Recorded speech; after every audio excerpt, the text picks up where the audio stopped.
Hi toy collector friends and fans of, well, magic tricks. This is something a little bit different. Some of you will be aware, especially if you've been around the channel for quite a while, that one of the reasons I got back into collecting and becoming the time-traveling toy collector is that I found a whole load of old toys from the 70s and the early 80s from when I was growing up that somehow my mum had kept hold of through time, despite moving to various places and having various upheavals over the period of 20, 30 years. And so when she passed away and I had to clear out her place, there was a staggering amount of things that I never thought I would find that I found. And at the time, it also got, it was quite challenging, as some of you maybe appreciate. So some things stayed in storage. There were some boxes that I had yet to go through and explore and so on and so forth. And latterly, because of various space reasons and other things that are going on, I've had to go through a few boxes that I hitherto not gone through. And in one of them, I found, now they're in various different states of repair and decay. So don't judge me for that, because, you know, I thought these were lost to time. I thought these were gone. And staggeringly, so much is still in one piece. And these are, as you can see, these are the Paul Daniels magic tricks. And these are incredible. Now, this is just a small sample of what I've got, what I've discovered. And pretty much from what I've seen, because I've spent a large amount of time going through, they're pretty much all there, and they're more or less all intact. One or two I found that are not intact, which is a bit of a shame. But this is number one. And because of how my brain worked as a child, this was the very first one that I bought. And is this one. So believe it or not, this was purchased. Now, I don't know what year this was made. But I know I was in possibly my first year of primary school, of juniors, sorry. I'm just thinking about who my teacher was at the time. So that would be late 70s. So this has, I mean, you can see the yellowing on the tape there. And it was from Dubrek. I think it got taken over by Magic Marketing, and then it got taken over by, I think it's what's now Marvin's Magic, I think it's called now. They sort of inherited it all. And some of these have been reproduced and re-released under different banners. But Paul Daniels did Paul Daniels was he sadly passed away, but he was extremely popular and extremely famous in the UK stage and TV magician. He sort of normalised magic television shows and some degree of variety act shows on Saturday night television. You know, it was one of the tune-into programs here in the UK throughout the 70s, and I'd say the 80s, right up to the end of the 80s, I would say. And his range of magic tricks came out, and there was the standard ones. They were color-coded. Blue was easy, red was fairly easy. Then I think it was purple, which was slightly harder, and then black, which was Master Magician, which is what we've got here. So you can see they're all color-coded there. He also brought out a range of card tricks, and I've got a set of them here in the Magic Wallet, which has 10 inclusive card tricks, but there was also a few sets of cards as well. And I had all of them. I don't know what became of them all. Some I found, some I haven't found yet. But I do really want to. There was also this, which was called the Velvet range, which was a range of sort of slightly more complex sets of props, which included like Chinese linking rings, Chinese sticks, lots of Chinese things, Chinese sticks, Chinese rice bowls, lots of Chinese things, the prediction board, the magic domino. There was a lot. There was an absolute ton of things. But this was the very first one I got because it was number one, and I thought, oh, I have to buy this one. I have to get this one first. I think it was something like 70p. This one's actually got a price ticket on it, 35. So I'm guessing this was £1.35. I can't imagine it was just 35.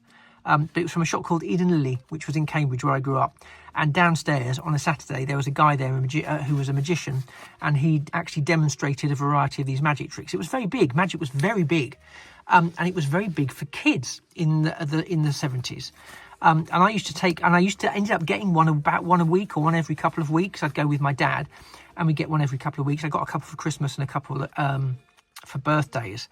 And I would take them in and do them for my classroom teacher, and she'd also have some other people around watching.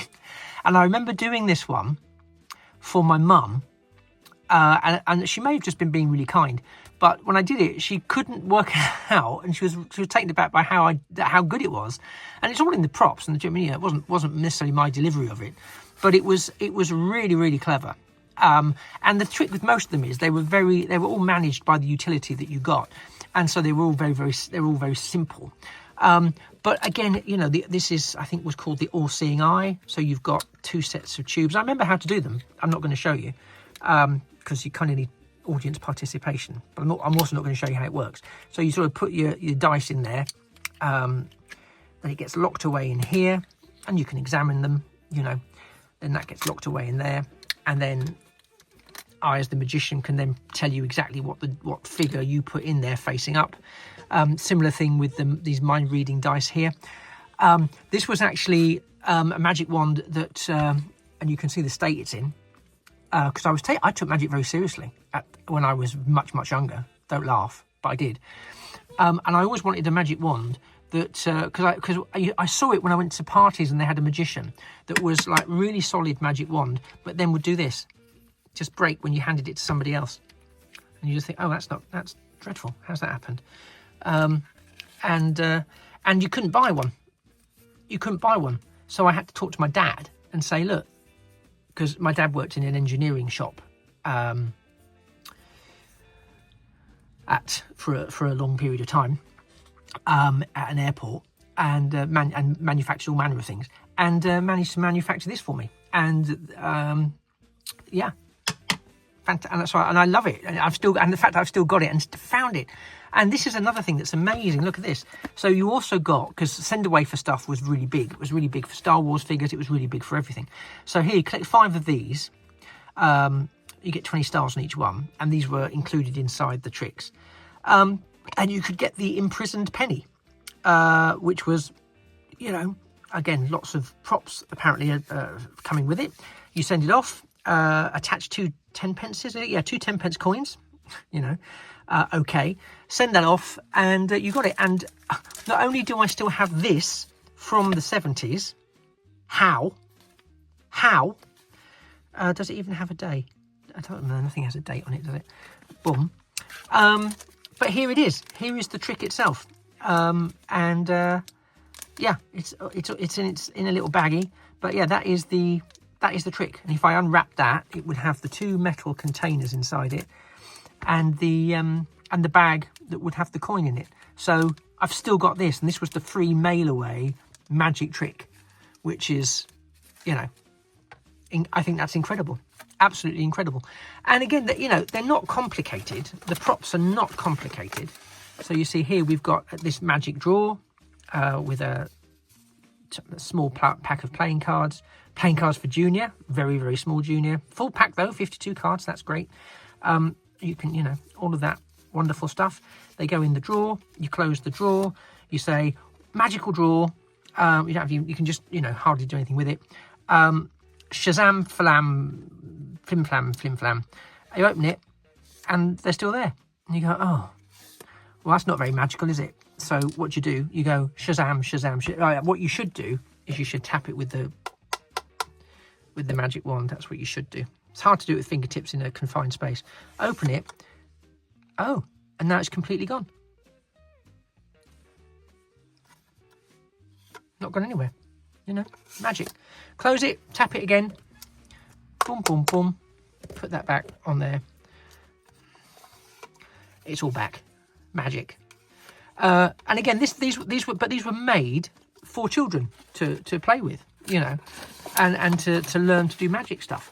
this here in the middle here, which I've sort of surrounded by stuff, it's a magic box. It's actually called the mystery box. Inside it, I've put this.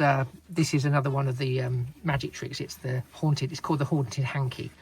I won't show how that works because I haven't got enough space. But essentially, this is one of those boxes where you can see there's nothing inside it, and then you close it. Oh, that's because I've got my haunted hanky stuck in it. You close it up, and then you lift out all manner of other things from the top.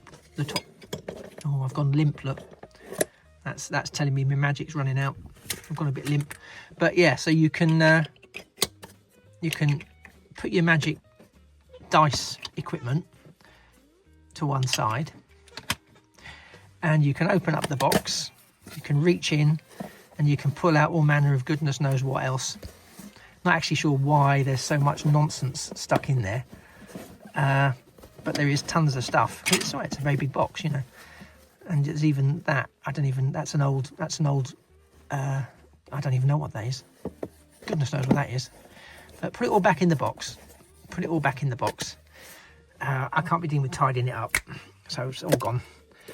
And yeah, it's literally all gone. So that's a result, isn't it?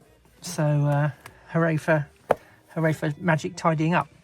But I just wanted to share this with you because, again, it was one of those things from my time traveling toy collecting sort of stance that I wanted to sort of go look. Now, I don't know if people are interested. My guess is it's going to be quite mixed, but whether people are interested or not in oldie worldy magic tricks. But finding them, you know what it's like when you find old memories and you go into them and you have to start having a little fiddle, which is what I started to do, which is it makes every job 10 times harder when you've got to go in and have a little fiddle, as I'm sure some of you will be aware. But it really made me it reinvigorated some of my interest in it because it's such fun. It's such fun fiddling with them. And then it's such fun sort of showing them off to people. And some of these have not seen the light of day. Certainly mine have not seen the light of day for in excess of 30 years. And I really thought that they were gone forever. And I mean, it's a testament to it. This is made of cardboard. It is made of cardboard. You know, there's no hidden base to it. It's made of cardboard. Again, there's no date on it, but you know, all around the sides, it's got 3 holes there, which I've never taken out, so they're still intact. The idea for that was you could use it for fingers, so you can pick it up and lift it more easily. It has no bearing on the trick. But yeah, magic dragon all the way around, dragon on the top, dragon on the front. Presumably it's a magic Chinese mystery box from the Orient, but so far it's that's the only element of Chineseness that I know of to it.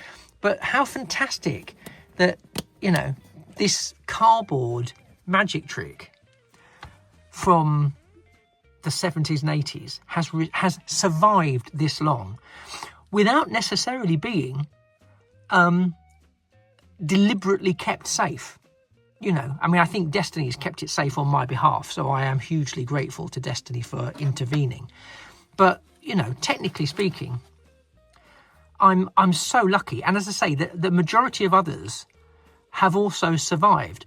There's a couple of things I've noticed are missing from some of the props, which is, you know, a little bit heartbreaking. But again, I'm kind of resigned to it because I'm just a couple of them are damaged.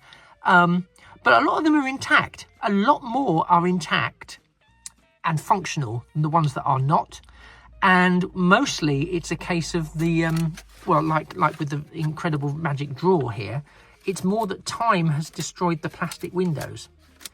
And the cardboard box it comes in hasn't exactly, you know, weathered well. But by the same token, it's weathered quite well, I would say. I'd say it's weathered quite well. This one, the Magic Vanishing Sill, I'm just going to see if there was a list of the different things, but there's not. Yeah, this was number 26. I can't remember how many it went up to in the end, because there just seemed to be a sort of a tonal shift in terms of what was being collected. And then suddenly these things weren't being collected really anymore, and they weren't for sale. They sort of disappeared from shelves gradually. And in Cambridge we had I think it was called, what was it called? I can see it now, the shop. It was, it's not the Tinderbox, but it was the toy, it was the Toy Soldier.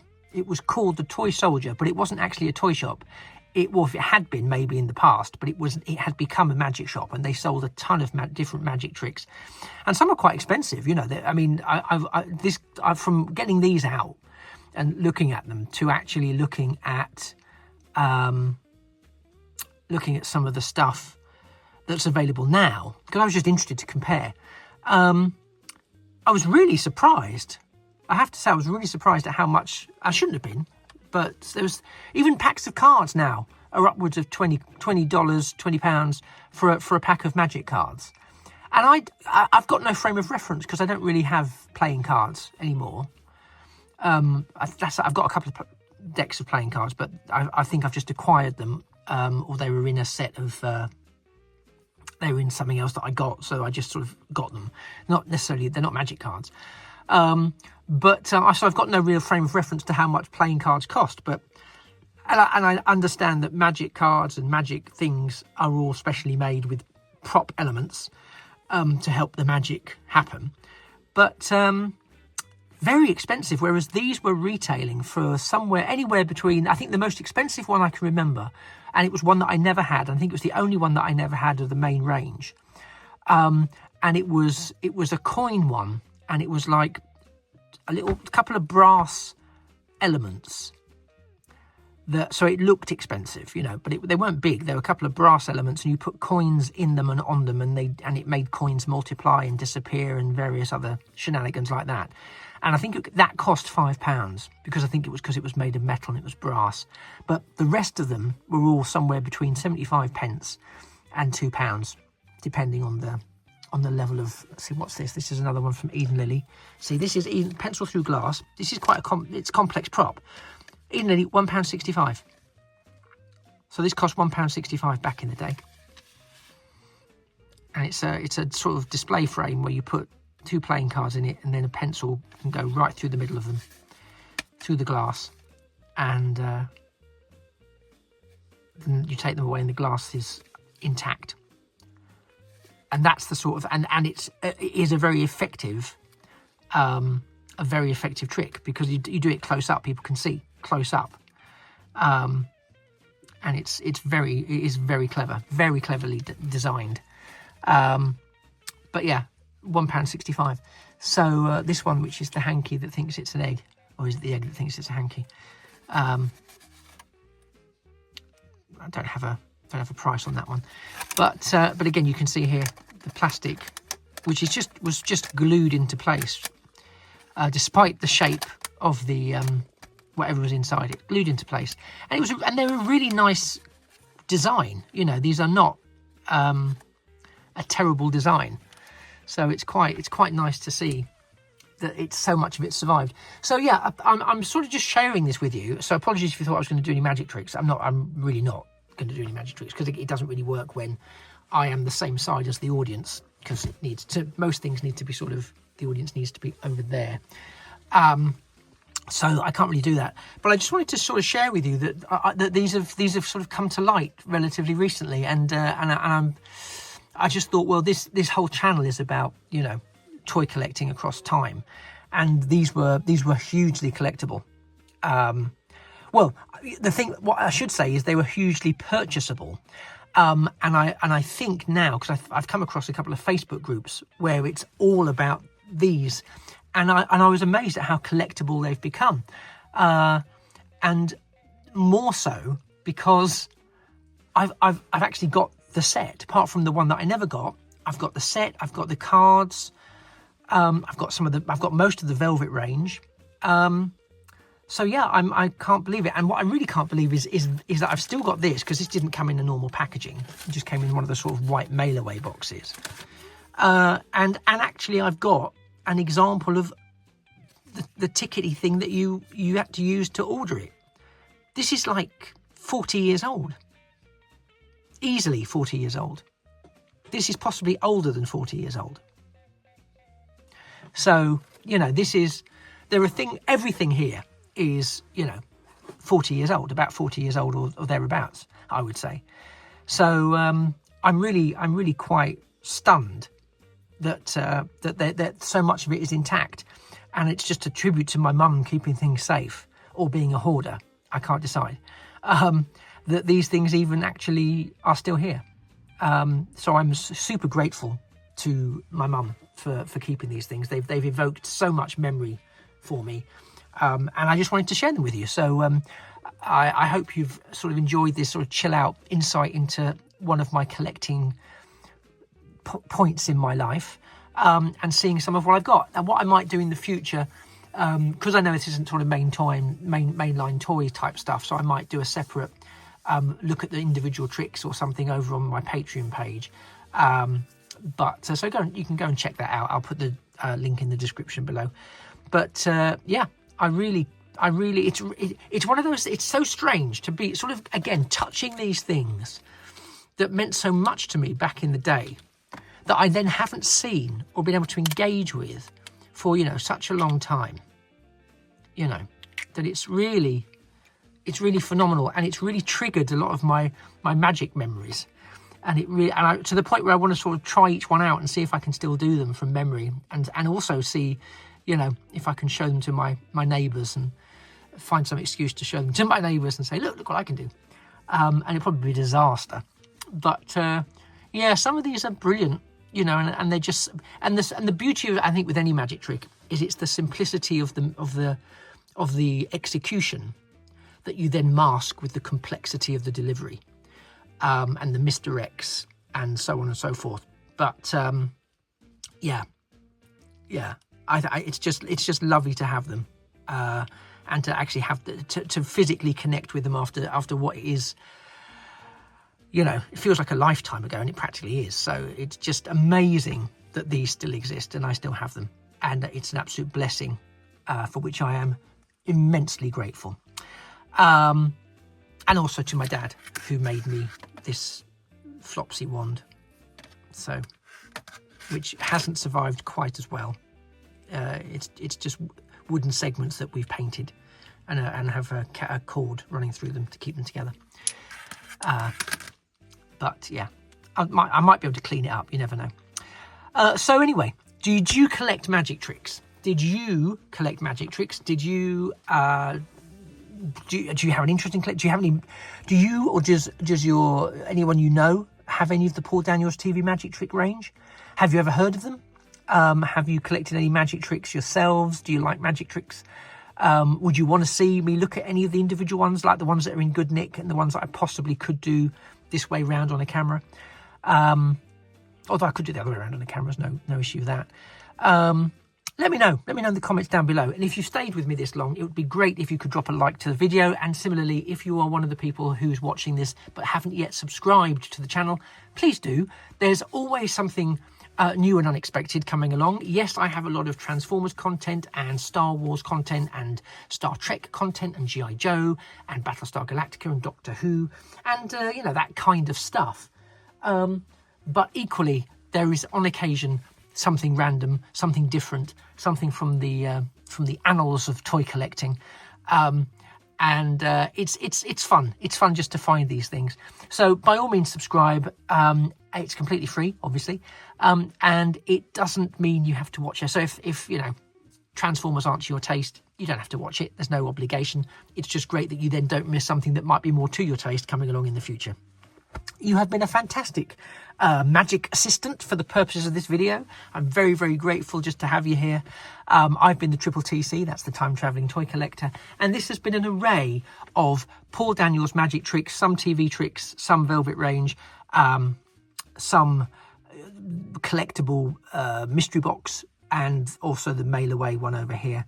And it's been a delight to share them with you. Thank you for sticking with me.